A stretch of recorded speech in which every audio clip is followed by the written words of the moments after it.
Le 8 juillet 1947, un éleveur local nommé Mac Brazel a découvert des débris sur sa propriété au nord-ouest de Roswell.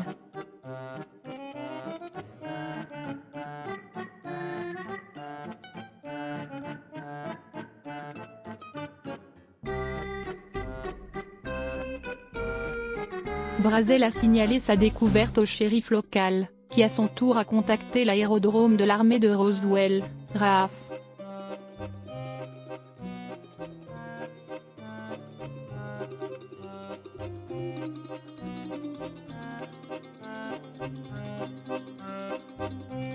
Le 9 juillet 1947, un communiqué de presse a été publié par la RAF indiquant qu'ils avaient récupéré un disque volant durant le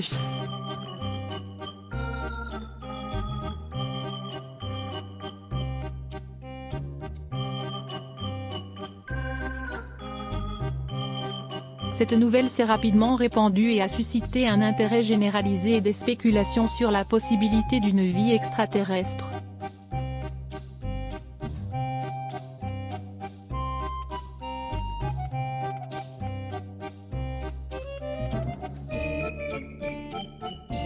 Cependant, le lendemain, la RAF a publié un deuxième communiqué de presse indiquant que l'objet récupéré était en fait un ballon météo, et non une soucoupe volante.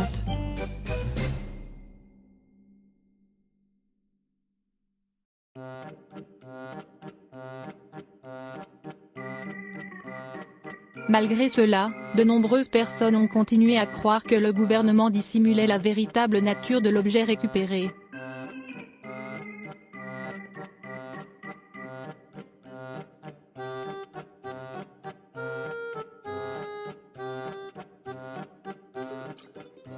Dans les années qui ont suivi l'incident, de nombreuses réclamations ont été faites par des individus qui ont affirmé avoir été impliqués dans la récupération ou l'examen des débris, et qui ont affirmé que l'objet était en fait d'origine extraterrestre.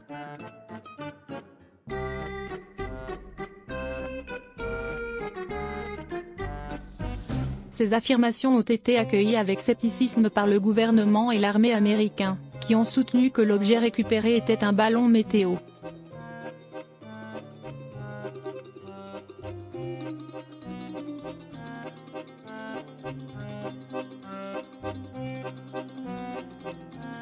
Dans les décennies qui ont suivi, l'incident de Roswell est devenu l'un des événements ovnis les plus connus et les plus controversés de l'histoire, avec de nombreux livres, articles et documentaires consacrés au sujet.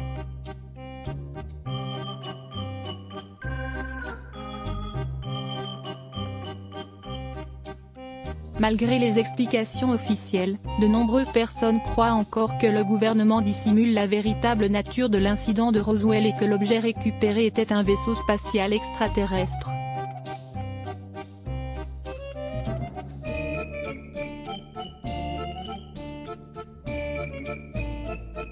Il convient de noter que l'incident de Roswell est toujours un sujet de débat parmi les ufologues et les chercheurs sceptiques, certaines personnes pensant que le gouvernement américain et l'armée ont dissimulé la récupération d'un vaisseau spatial extraterrestre, tandis que d'autres pensent que l'incident n'était rien de plus qu'une mauvaise interprétation d'un ballon météo.